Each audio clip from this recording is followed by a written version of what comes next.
From translation, ISV International Standard Version. This 21 day of the year. Today we are reading passages Exodus 10 to 12. Exodus chapter 10, verses 1 to 29. Then the Lord said to Moses, Go to Pharaoh. For I have hardened his heart and the hearts of his servants, so that I may perform these signs of mine among them, and so that you may be able to tell your children and grandchildren how I made fools of the Egyptians, and how I performed my signs among them, so that you may know that I am the Lord. So Moses and Aaron went to Pharaoh and said to him, This is what the Lord, the God of the Hebrews, says. How long will you refuse to humble yourself before me? Let my people go, so that they may worship me. If you refuse to let my people go, I'm going to bring locusts into your territory tomorrow. They'll cover the surface of the land, so that no one can see the ground. They'll eat what little has survived your hailstorm, including every tree that's growing in your fields. They'll fill your houses and those of all your officials and all the Egyptians, something neither your fathers nor your grandfathers have seen since the day they settled in this land to this day. Then Moses turned and left Pharaoh. Pharaoh's officials said to him, How long will this man be a snare to us? Let the men go, so they may worship the Lord their God. Don't you realize that Egypt is ruined? Then Moses and Aaron were brought back to Pharaoh. Go, worship the Lord your God, he said. But who is to go? Moses replied, We will go with our young and our old. We will go with our sons and daughters, because we are to observe a festival to the Lord. Pharaoh said to them, The Lord be with you if I ever let you and your little ones go. Look out, some evil is clearly planned against you. No, only the men may go and worship the Lord, since that's what you've been asking for. Then they were driven out from Pharaoh's presence. Then the Lord said to Moses, Stretch out your hand over the land of Egypt, so that locusts may come upon it and eat every plant in the land, everything that the hail has left. So Moses stretched out his staff over the land of Egypt, and the Lord brought an east wind on the land all that day and all night. When morning came, the east wind had brought the locusts. The locusts went up over all the land of Egypt, and settled in every part of Egypt in great numbers.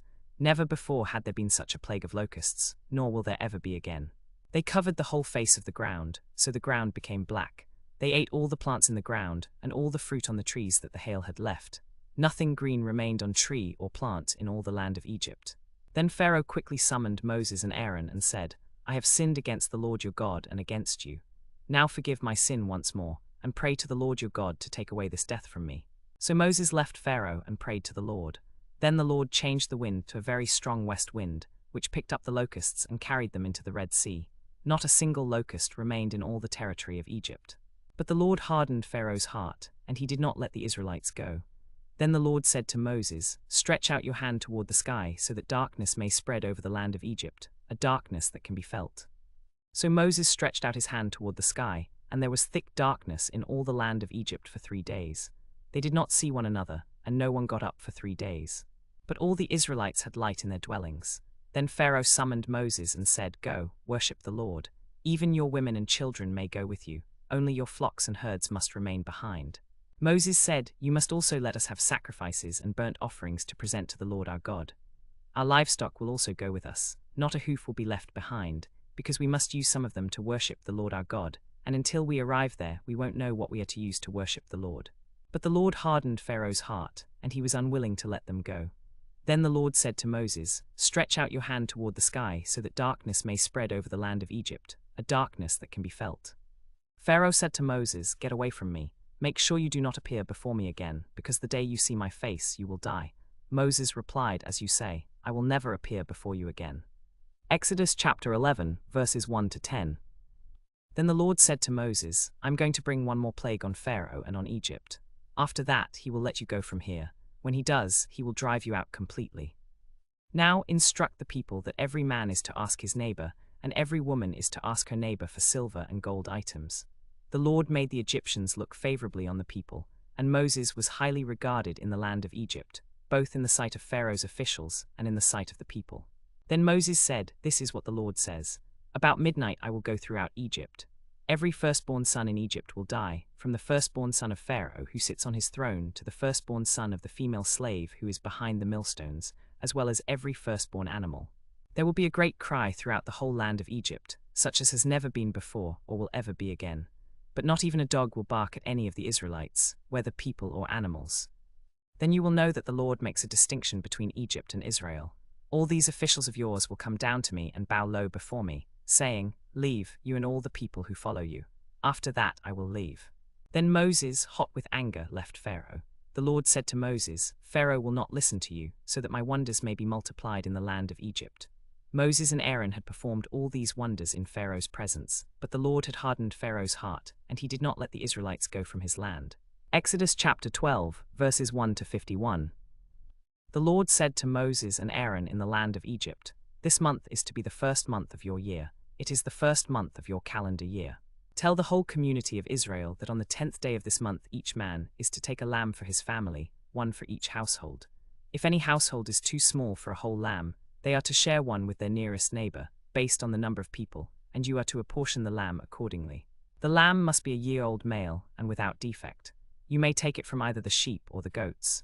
You are to keep it until the 14th day of this month, when the whole assembly of the community of Israel must slaughter it at twilight. Then they are to take some of the blood and put it on the 2 doorposts and the lintel of the houses where they eat the lambs. That same night they are to eat the meat roasted over the fire, along with bitter herbs, and bread made without yeast. Do not eat the meat raw or boiled in water, but roasted over the fire, head, legs, and inner parts.